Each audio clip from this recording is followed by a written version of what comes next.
अस्सलाम वालेकुम। आज मैं आपके लिए लाई हूँ पास्ता की इतनी मज़ेदार रेसिपी जो आप जाके महंगे रेस्टोरेंट में खाते हैं। आप एक दफ़ा इस रेसिपी को ज़रूर ट्राई करना, यकीन माने आप रेस्टोरेंट जाना भूल जाएंगे।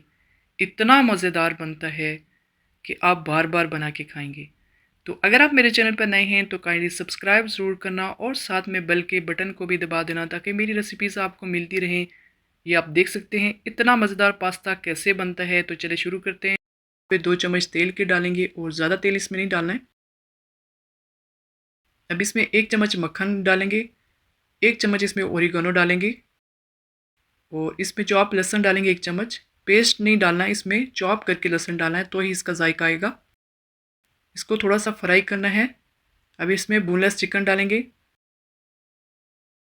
अगर आपको ज़्यादा चिकन डालना है तो आप 2 कप डाल सकते हैं, मैंने 1 कप डाला है।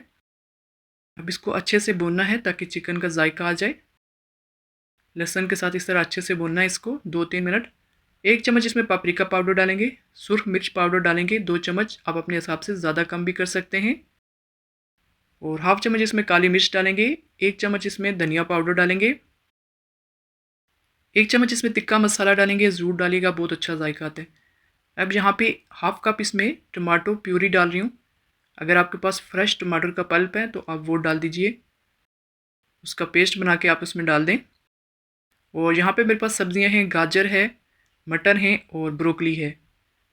और यही सब्जियां अगर आपके पास हैं तो आपने यही डालनी है, इसमें कोई और सब्ज़ी नहीं डालनी। अगर आप इसमें शिमला मिर्च डालेंगे तो इसका जायका चेंज हो जाएगा।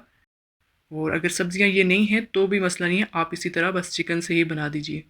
थोड़ा सा पानी डालेंगे, टमाटर का पल्प जो है उसका कच्चापन ख़त्म हो जाए। और हाफ चम्मच इसमें नमक डालेंगे।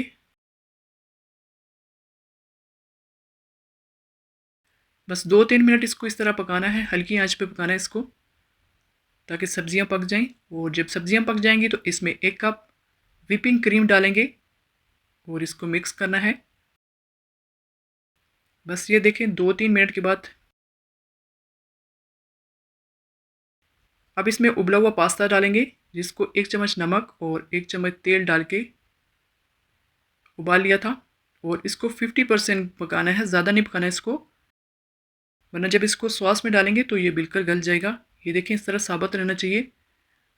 अब इसको 2-3 मिनट दम पे रखना है ताकि सॉस का जायका इसके अंदर चला जाए। और ये बस तैयार हो गया माशाल्लाह से।